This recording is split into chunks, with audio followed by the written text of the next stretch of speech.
You have to be very careful. I'm seeing someone who is holding your footprint. Munofanira kuti mungwarire chaizvo. Ndaona pane munhu akanokora tsoka yenyu and is putting ashes, burning ashes. vari kuisa marasha Is putting ashes. mutsoka yenyu yavakanokora.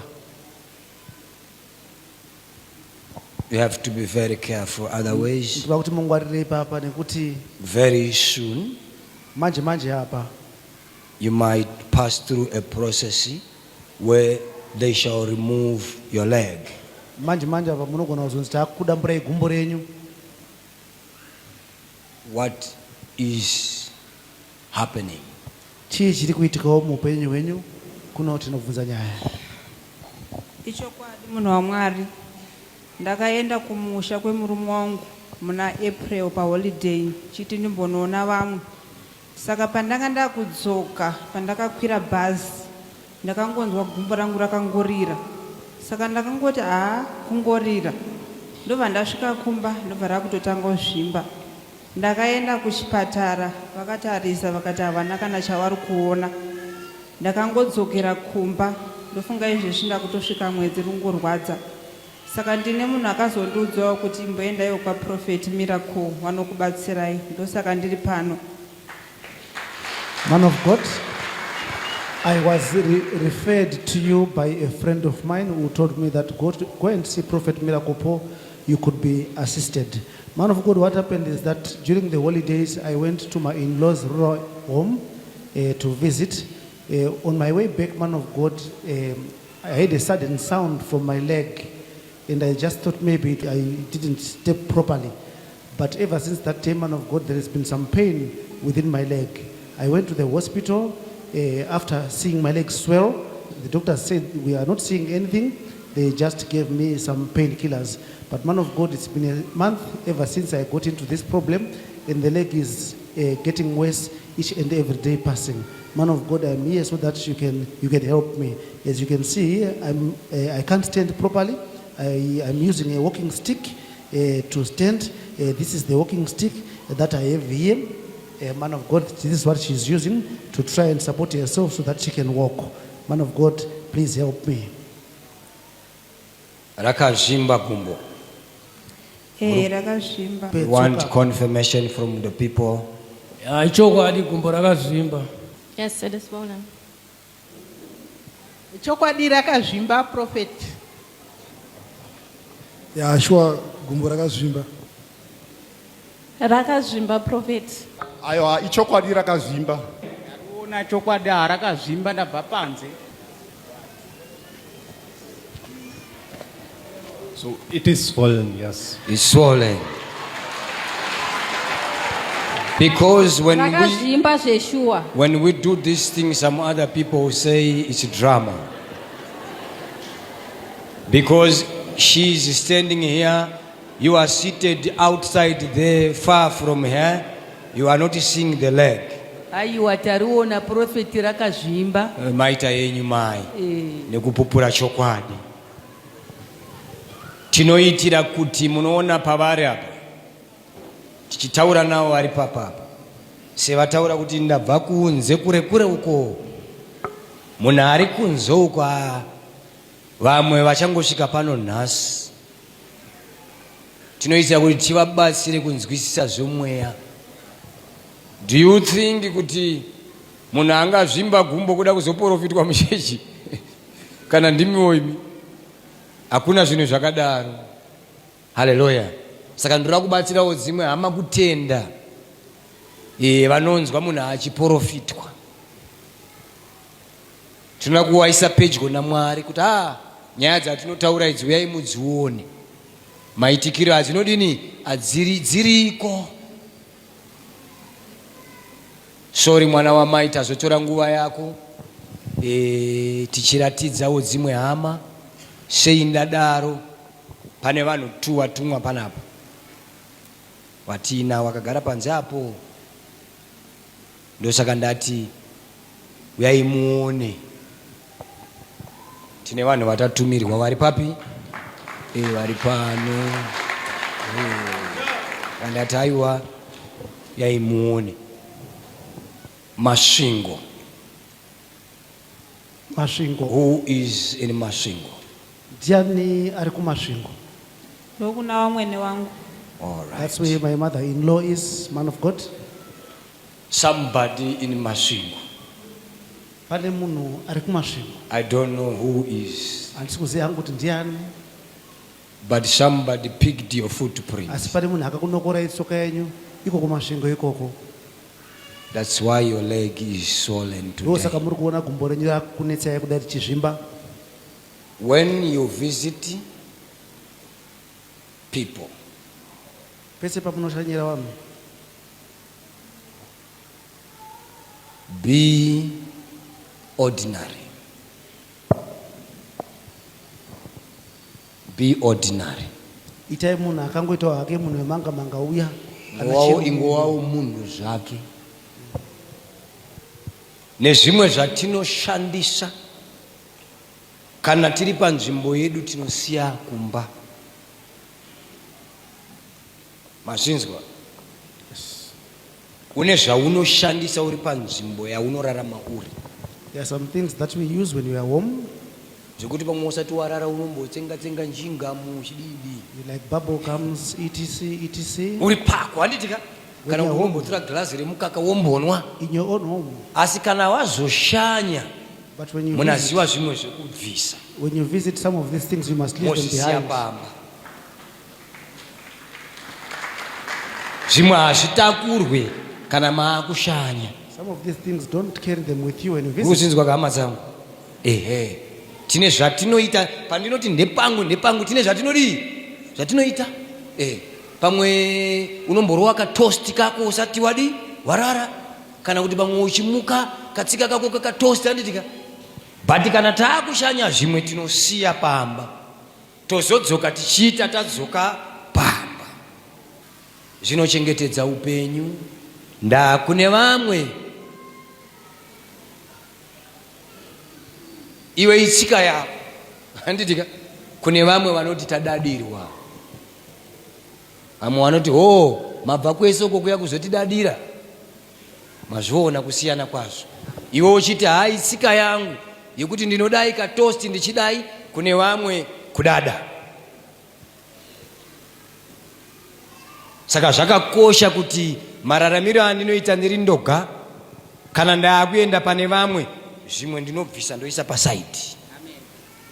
Ndoenda nezvinhu zvandinofungidzirawo kuti hama yangu iyi inokwanisa kuzviitawo. Ndikasvika futi ndikaona kuti haasi kukwanisa, ndodzoka futi kumashure. So that ndinobvapo achiti takangofanana. Asina kufila sekunge ndadada. Mazvinzwa? Amen. You can't come all the way from Harare. You are bathing morning, you are changing. You are bathing evening, you are changing. We are wearing one for 2 days. Putting on one clothes. You are changing morning, evening. Kudada akakuya kuzotidadira panapa iwewe. Tuna kukugadzira soka. Waona manje. Iwewe pamwe itsika yako kuti ndikati kuseni ndikageza ndochinja, ndikati manheru ndikageza ndodii, kune vamwe watidadira. Wauya kuzotiratidza kuti une hembe stereki. Zvatoshata. Mwana wangu wandakabereka ini handisi kutengerwa hembe, akupfeka tutu pazuva. Waona masaka zvimwe masvika pana vamwe, chero mamona akadai so wigai dzimwe hembe upfekawo wani iyoyo haufe. Mazuva mashoma ukadzoka kwako kuya, chero ukapfeka ka4 hapana anokudi.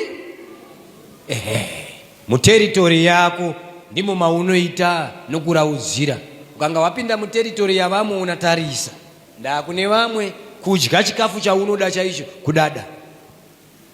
So even uine maulcers kana kuti even uine maacids, uine chikafu chawakanzi nana chiremba haudyi, but pane vamwe vanhu kuti ukasvika so you cannot tell them, because kungotaura kuti hanzvadzi inini ndakanzi musandibikire raisi yewaiti, wandidadira, wanditsvinyira, yatova hondo. Saka pamwe pacho kunyarara yozva kuti ungazibhalansisowo sei. Pamwe hapasi pekutaura kuti hama dzangu muchindiona kudai so ndakanzi ini handipfeke frisi. Haupfeke frisi, vamwe havazvinzwisisi. Muri kuona watomutsa hondo. Saka iwe kuziva, saka nyaya yekuchinja hembe ndoyatoda kugadzirira iyoyo. Haupfeke 2 iwe tichipfeka 1. Mapaona ka? Naidzo dzemusoro idzi hadzidze kuti mukafamba 2 days mabvisa mapfeka imwe, 2 days mabvisa. Pamwe pacho munaendawo makarukwa mabhanzi kuti wati muri kutambudzika. Kona kuti kwadabura wapfeka imwe, kwadabura wanamirira imwe. Wadada, kuna vamwe wadii mai wadada. Izvo aiwa itsikawo yako iwewe yawakazviudzawo kuti ndo zvinokufadza, but kuneni manje handiwaona kakuna natete zvidiki zviri kuona makwadabura mapfeka, makwadabura mapfeka, mukuona aona wadada. Kamuro yakazoudzwa kuti maichiro yakaya muri kuona bvudzi rachinjwa riye ndede $70 ka zvinenge zvakunyepwa nokunyepwa nevanhu vasingarizivi kuti kuti maona rawapfeka rawambopfeka nezuro neiri zvinotenga mombe kuti ourayirwa mahara manji maona manji. Haleluya. Wourayirwa mahara, odamburwa gumbo mahara. Tosheedza vanhu pano muri kuona sei gumbo rakazvimba, gumbo rakazvimba, gumbo rakadii akazvimba. Mohona. Saka ndio nyacho ukukangwa pana ari kukukanga soka. Uchazozvinzwa zvichauya hazvo kunzi waidada. Chasvika hako shoko. Ndoda kuti ndikurape. Mvura yapa asvike pana. Shingirira kusvika wasvika pano.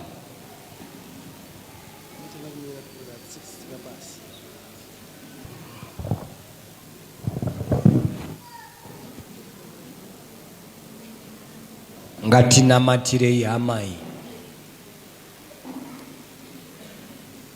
We pray in the name of Jesus. We speak total healing today by the power in the mighty name of our living Jesus Christ. This curse out in the name of Jesus. I speak healing. Iwe gumbo rinorwadza nyarara, iwe gumbo rinorwadza potswa, nemuzita renyu Ishe Jesu Kristu, uyo wakamunokora tsoka achikanga tsoka yake, ndoda kuti gumbo iri rirapwe, ndoda kuti apore nezita renyu Mwari, ndoda kuti arapwe nezita renyu Nhasi. Mwari, ndinotaura kumhanya kwake, ndinotaura kusunungurwa kwake, ndinotaura kuponeswa kwake. Ndinokuzivai kuti muri Mwari wezviratidzo namabasa matsvene. Kurwadza kwegumbo iri Mwari ngakunyaradzwe nemuzita renyu Jesu. Mazvita Mwari wamasimba. Amen.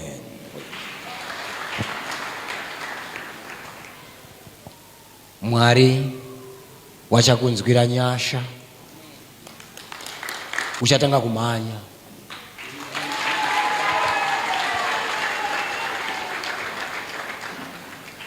Richatanga kuita kunge riri kuswinya pasi pasi paro.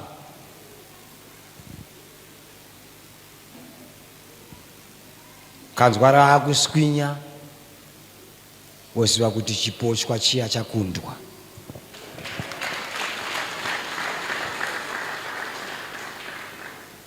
Hazvisi kupera zvakadai.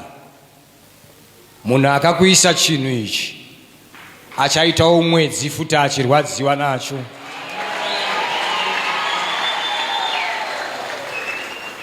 Kana pane munhu akakunokora tsoka achida kuti utambudzike, nhasi ndinokunamatira.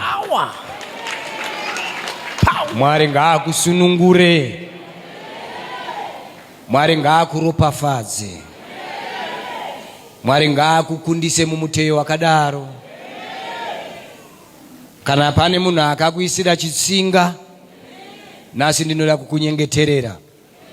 Mwari ngaakusunungure.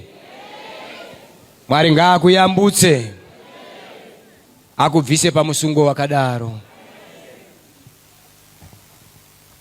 Kana pane munhu akakuisira chitsinga kuti zvikunetse paupenyu, nasi ndinokunamatira. Mwari ngaakusunungure. Mwari ngaakununure. Hallelujah.